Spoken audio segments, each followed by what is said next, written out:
Hi friends, எல்லோரும் எப்படி இருக்கீங்க? நல்லா இருப்பீங்க. பேசும் கிரகங்களிலிருந்து உங்கள் நித்யா ராஜேந்திரன். ஃப்ரெண்ட்ஸ், நம்ம விஜயகாந்த் அவர்களை பற்றி நிறைய விஷயங்கள் பேசியிருக்கோம் இல்லைங்களா? அவரை பற்றி பேசுகிறதுல ஒரு சந்தோஷம். நிறைய விஷயங்கள் நம்ம பேசியிருக்கோம். அதில் எனக்கு உங்ககிட்ட இன்னும் ஒரு சில விஷயங்களை பகிர்ந்துக்கணும் அப்படின்னு தோணுனால தான் இந்த பதிவு. இப்போது சமீபமாக அவருக்கு பத்மபூஷன் கிடைச்சது இல்லைங்களா? அது ரொம்ப மனசுக்கு சந்தோஷமாக இருக்குது. இதெல்லாம் பார்க்க முடியலையே அவருக்கு அப்படிங்கிற நினைக்கிறப்போ கொஞ்சம் வருத்தமாகவும் இருக்குது. ஆனாலும் அது அவரே அவங்க மனைவி போய் அதை வாங்கினப்போ அவரே இருந்து அங்கே வாங்கின மாதிரி தான் தோணுச்சு ஃப்ரெண்ட்ஸ். இந்த விஷயங்களை பற்றி ஜாதக ரீதியாக எப்படி இருக்கும் அப்படின்னு சொல்லி நம்ம பார்க்கணும் அப்படின்னு சொல்லி நான் நினச்சேன். இது வரைக்கும் நான் விஜயகாந்த் அவர்களோட ஜாதகத்தை பார்க்கணும் அப்படின்னு நினச்சப்பெல்லாம் அவரோட டைம் எங்கேயுமே எனக்கு சரியாகவே கரெக்டாக கிடைக்கல.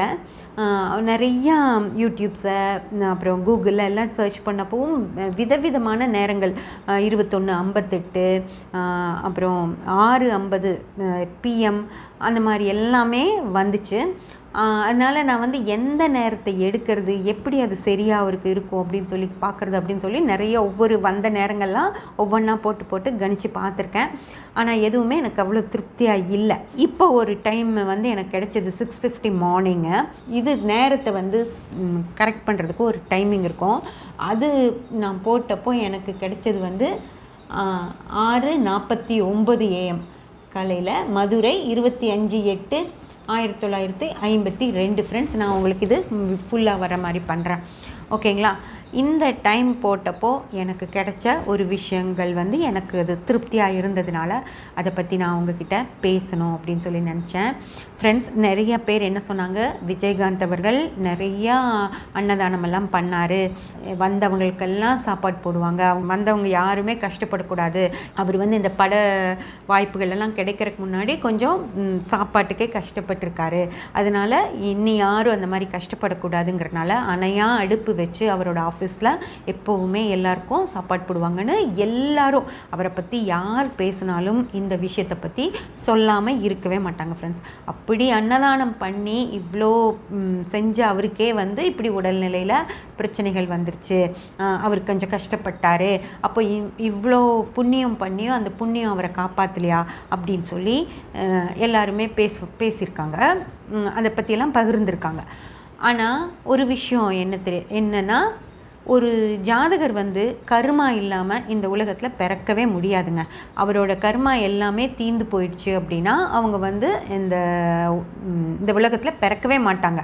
பிறப்பு எடுக்குது இல்லைங்களா? ஒரு உயிர் ஒரு பிறப்பு எடுக்குது அப்படின்னா அந்த பிறப்பில் அதாவது இப்போ இந்த ஜென்மத்தில் அவங்க எல்லா கர்மாக்களையும் கழிச்சிட்டாங்க அப்படின்னா, அதுவும் நல்ல வகையில் அவங்க கர்மாக்கள்லாம் கழிஞ்சிருச்சு, அவங்க யாருக்கும் எந்த துரோகமும் பண்ணல, எந்த தவறுகளும் செய்யலை, இனி அவங்களுக்கு கர்மா ஏறக்கூடாது, இது நல்ல ஆத்மா, தெரியாமல் ஒரு தவறு செஞ்சிட்டா கூட அந்த கர்மாவாக மாறிடும். அதனால் கடவுள் என்ன பண்ணுவார் அப்படின்னா, ஒரு இடத்துல அந்த கர்மாக்கள் முடிஞ்சதுக்கப்புறம் அவங்க இன்னும் திரும்பவும் எந்த கர்மாவும் இவங்க அவங்க இதில் கர்மா வரக்கூடாதுங்கிறதுக்காக அவர் எடுத்துகிட்டு போயிடுவார்.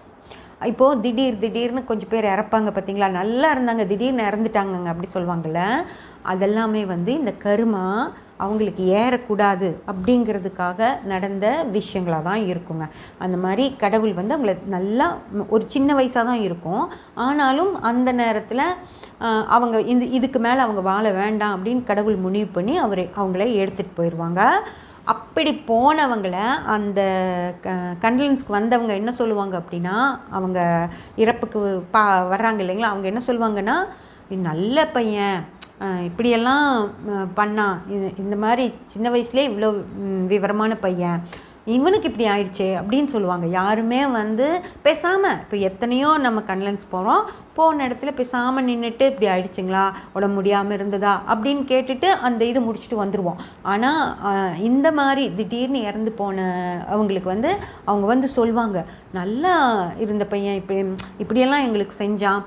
என்னோடய கசின் பிரதர் அவர் இறந்து போயிட்டார், 32 வயசு தான் இருந்தது அப்போ அந்த இதுக்கு வந்தவங்கெல்லாம் சொன்னாங்க, எங்கள் ஏரியாவில் முன்னாடி ஒரு குழி வெட்டியிருந்தாங்கங்க, அந்த குழியை எல்லோரும் மண் போட்டு எல்லாம் வீட்லேயும் பணம் வசூல் பண்ணி மண் போட்டு மூடிடலாம், அது ரொம்ப இடைஞ்சலாக இருக்குது போகிறக்கு வர்றக்கு, 2 வீலர்ஸு காரெல்லாம் போகிறக்கு கஷ்டமாக இருக்குது அப்படின்னு சொல்லி நாங்கள் 2 நாள் முன்னாடி தான் பேசினோம். ஆனால் தம்பி வந்து அவரே வந்து மண் லாரிக்கு சொல்லி மண் கொண்டு வந்து கொட்டி மூடிட்டார். யார்கிட்டேயும் வசூலெல்லாம் பண்ணவே இல்லை. ஏங்க நம்ம ஏரியா தானே, நான் செஞ்சால் என்ன அப்படின்னு சொல்லி ஏன்பா எங்ககிட்டலாம் கேட்டிருக்கலாம் இல்லை அப்படின்னு கேட்டதுக்கு, இல்லை நான் செஞ்சால் என்ன அப்படின்னு சொல்லி செஞ்சிட்டாரு அப்படின்னு சொல்லி அவர் செஞ்சு ஒரு 2 நாளில் அவருக்கு திடீர்னு ஒரு ஹார்ட் அட்டாக் வந்து இறந்து போயிட்டாருங்க. அப்போது அவங்க வந்தவங்க எல்லாரும் பாராட்டுறாங்க, இப்படி பண்ண பையன் இப்படி ஆயிடுச்சே, இன்னும் எவ்வளோ நாள் இருந்திருந்தா எங்களுக்கெல்லாம் எவ்வளோ உதவியாக இருந்திருப்பார் அப்படின்னெல்லாம் சொல்கிறாங்க. அப்படி பண்ண பையன் இப்படி இறந்துட்டாரு அப்படின்னு சொல்லி அங்கே வந்தவங்க எல்லாம் அவரை பற்றி பேசுகிறாங்க. அதுக்கு முன்னாடி பழகுனவங்க எல்லாரும் அவரை பற்றி ஐயோ நல்ல பையன் அப்படின்னு பேசுகிறாங்க. அதுதாங்க கருமா கழியறதுக்கான ஒரு இடம். எல்லாத்துக்கிட்டேயும் நல்லவங்களாக இருந்து எல்லாத்துக்கும் அவங்களால முடிஞ்ச உதவிகளை செஞ்சு வேறு ஒரு பொது காரியங்களை எல்லாம் செஞ்சு அந்த மாதிரி எல்லாம் செஞ்சு அவங்களுடைய கருமாக்களையெல்லாம் கழிச்சதுக்கப்புறம் கடவுள் முடிவெடுப்பார். இன்னும் இவங்க வாழ்ந்தாங்க அப்படின்னா இவங்களுக்கு ஏதோ ஒரு வகையில் தெரியாமல் சில தவறுகள் செய்யும்போது அவங்க கருமா வந்துடும். அதனால் இவங்க அப்படி அனுபவிக்கக்கூடாதுங்கிறனால அவங்கள எடுத்துகிட்டு போயிடுவார். இது வந்து நடக்கும். அந்த மாதிரி விஜயகாந்த் அவர்களுடைய வாழ்க்கையில் என்ன நடந்திருக்கும் அப்படின்னா, அவர்னால் எவ்வளோ புண்ணியங்கள் செய்ய முடியுமோ அவர் அதை செஞ்சிட்டாரு. அதாவது சொல்கிறவங்கெல்லாம் அவர் நல்லவர் அப்படின்னு சொல்கிறாங்க இல்லைங்களா, அந்தளவுக்கு புண்ணியங்களை அவர் சேர்த்தியாச்சு. அதுக்கப்புறம் அவங்க சில பாவங்களையும் அவங்க அறிஞ்சாமல் செய்கிற பாவங்களும் கொஞ்சம் கருமாக்கெலாம் அங்கே இருக்கும் இல்லையா, அதையும் கழிக்கணும் அப்படின்னா அவங்க கொஞ்சம் கஷ்டப்பட்டாதான் அந்த கருமாக்களை கழிக்க முடியும். அதனால் இவருக்கு என்ன கஷ்டம் கொடுக்க முடியும்? விஜயகாந்த் அவர்களுக்கு இப்போது ஃபினான்ஷியலாக நல்லா இருக்கார், அவருக்கு பண கஷ்டம் கொடுக்க முடியாது. அப்போது சிறப்பான மனைவி அமைஞ்சிருக்காங்க, சிறப்பான குழந்தைகள் அமைஞ்சிருக்காங்க. அப்போது இதுபடியே பார்த்தீங்க அப்படின்னாலும் 5ஆம் பாவம் அவருக்கு அருமையாக இருக்கும். 5ஆம் பாவம் 80% நல்லா இருக்குது. அகம் சார்ந்த வகையில் சிறப்பான குழந்தைகள் அமைஞ்சிருக்காங்க, சிறப்பான மனைவி அமைஞ்சிருக்காங்க, அவருக்கு சேவை செய்கிற அளவுக்கு அவங்க மனைவி இருக்காங்க. இப்போ அவங்க மூலியமாலாம் அவருக்கு கஷ்டத்தை கொடுக்க முடியாது.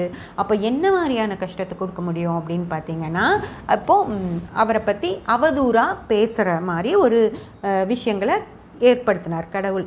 அதாவது அவரோட சின்ன கோபங்களையெல்லாம் தூண்டிவிட்டு அந்த கோபத்தில் அவர் ஏதாவது கொஞ்சம் ஒரு மாதிரி பேசிடுறதோ இல்லை பக்கத்தில் நிற்கிறவங்க கிட்ட ஒரு மாதிரி நடந்துக்கிறதோ செய்கிறப்போ அவரை பற்றி மக்கள் ஊரே வந்து அவதூறாக பேசிச்சு இல்லைங்களா.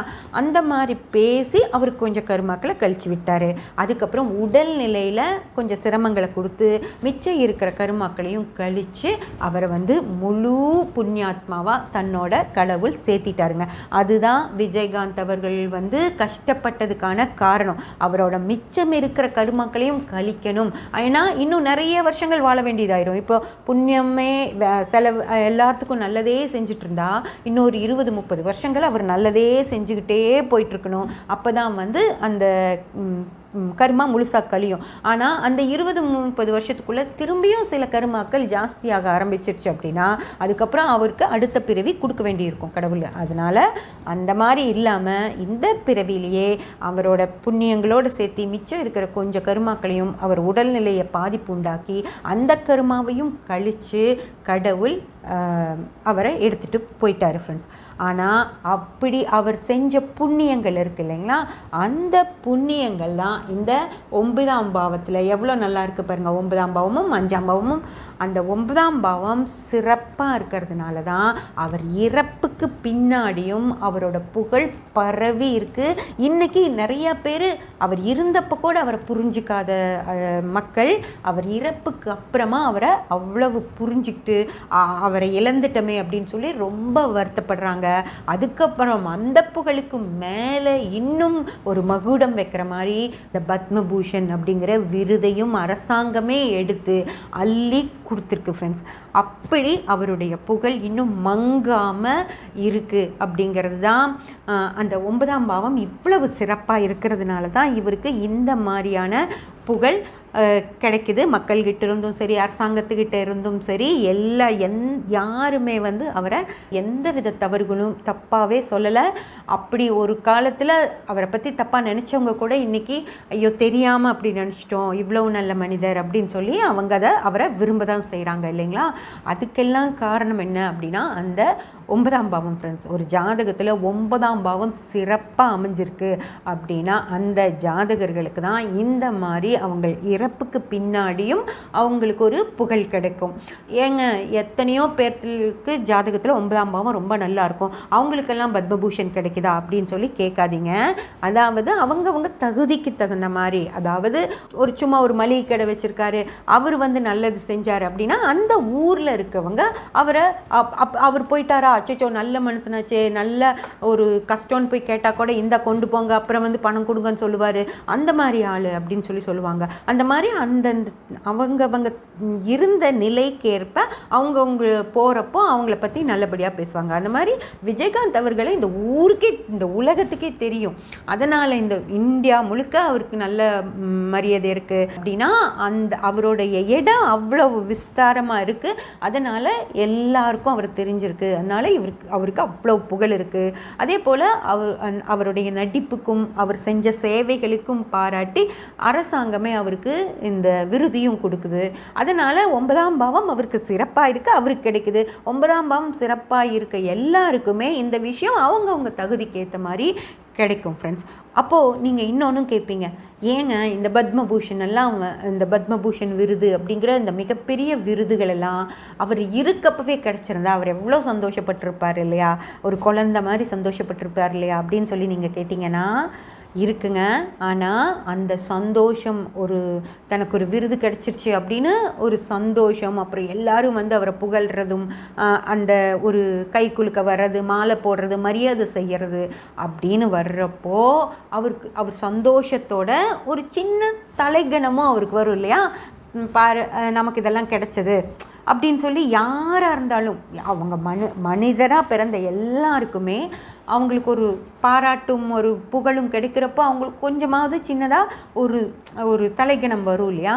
அப்படி ஒரு தலைகணம் வந்தால் கூட அது ஒரு கருமாவாக அவருக்கு சேர்ந்துரும். அப்படிங்கிறதுனால தான் கடவுள் அவரை எடுத்துகிட்டு போயிட்டு அங்கிருந்து அவர் பார்ப்பார் தனக்கு கிடைச்ச புகழையும் அந்த இந்த மக்கள் எல்லாம் அவரை பாராட்டுறதும், அரசாங்கம் கௌரிச்சதும், இந்த புகழ் வெளிச்சத்தில் அவர் இருக்கிறது எல்லாத்தையுமே வந்து அவர் அங்கிருந்தே பார்த்துக்குவார். அதனால் அவருக்கு கருமா அப்படிங்கிற விஷயங்கள் ஏறாது. அப்படிங்கிறதுனால தான் கடவுள் அவரை எடுத்துகிட்டு போயிட்டு அவர் புகழ் மங்காமல் பார்த்துக்கவும் செய்கிறாரு ஃப்ரெண்ட்ஸ். இதெல்லாம் வந்து இந்த ஜாதகத்தில் இந்த 9ஆம் பாவம் அப்படிங்கிறது 1, 3, 5, 9 அப்படின்னு மிக சிறப்பாக விஜயகாந்த் அவர்களுக்கு இருக்கிறது ஒரு மிகப்பெரிய சப்ஸ்கிரைப் பண்ணி பெல் பட்டன் ப்ரெஸ் பண்ணி வச்சுக்கோங்க. அப்போ தான் நான் போடுற எல்லா பதிவுகளும் உங்களுக்கு கிடைக்கும். லைக் பண்ணி கமெண்ட் பண்ணி ஷேர் பண்ணிங்கன்னா எனக்கு சப்போர்ட்டிவாக இருக்கும். Thank you friends.